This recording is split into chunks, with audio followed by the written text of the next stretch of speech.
പരിപാടി കാണാൻ പോയല്ലായിരുന്നു. ആ ഹലോ ഹലോ ഹലോ, രഞ്ജിത്ത് അല്ലയോ? അതെ, ആരാ സംസാരിക്കുന്നത്?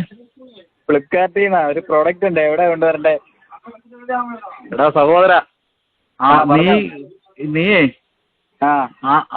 ആരാണ് എന്തൊക്കെയാണെന്ന് അറിയാതെ നീ ആരും കയറി പേര് വിളിക്കരുത്. പറയാൻ മനസ്സിലായോ? പിന്നെ കൊടുത്തേക്കുന്ന പേരല്ലേ വിളിച്ചേ? ആ പേരല്ല വിളിക്കേണ്ടത്, മനസ്സിലായോ? എന്താ വിളിക്കണ്ടേ?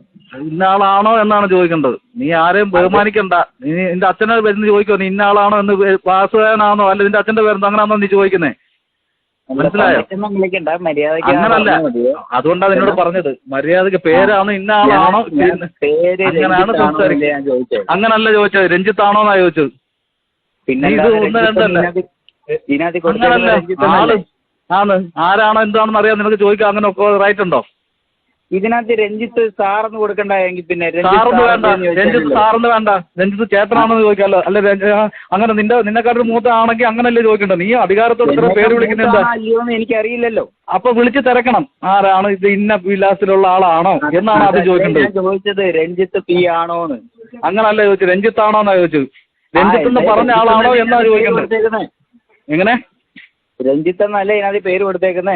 ആയിക്കോട്ടെ, പേര് കൊടുത്താൽ അങ്ങനെ നിനക്ക് പേര് വിളി അങ്ങനെ ഉണ്ട്. നീ ഗവൺമെന്റ് ഉദ്യോഗസ്ഥർ പരസ്പരം സാറേ എന്നാ വിളിക്കേണ്ടത്. പിന്നെ നിനക്കെന്തോ റൈറ്റ്? നീ കൊണ്ട് നടക്കുന്നത് കൊറിയർ കിടക്കുന്ന നിനക്കെന്തോ പിന്നെ റൈറ്റ്? അങ്ങനെ നിന്റെ പേര് വീട് എവിടെ? ഇതിനകത്ത് കൊടുത്തേക്കുന്ന പേരല്ലേ ഞാൻ ചോദിച്ചോളൂ, അല്ലാതെ ഞാൻ വേറെ എന്തെങ്കിലും പറഞ്ഞോ? എടാ സഹോദര, ആരായാലും അങ്ങനെ സംസാരിക്കേണ്ടത്. ആ കുടുംബത്തിൽ നിന്ന് പഠിക്കുന്ന അതൊക്കെ സംസ്കാരം എന്ന് പറയും, മനസ്സിലായോ? അത് ശരി, എനിക്ക് സംസ്കാരം ഇല്ല. ഇയാളെ കാര്യം നോക്കേ. ഇയാൾ വലിയ കുണ്ണയിലെ വർത്താനം ഒന്നും ഇങ്ങോട്ട് പറയണ്ട കേട്ടോ. ഞാൻ സാമാനം വേണേ മേടിച്ചോണ്ട് ഓടാ മൈരേ പോ. കൂടിയായിരുന്നോ ഓടാ മൈരേ. നിങ്ങൾക്ക് സാധനം ഊമ്പ് പോയി.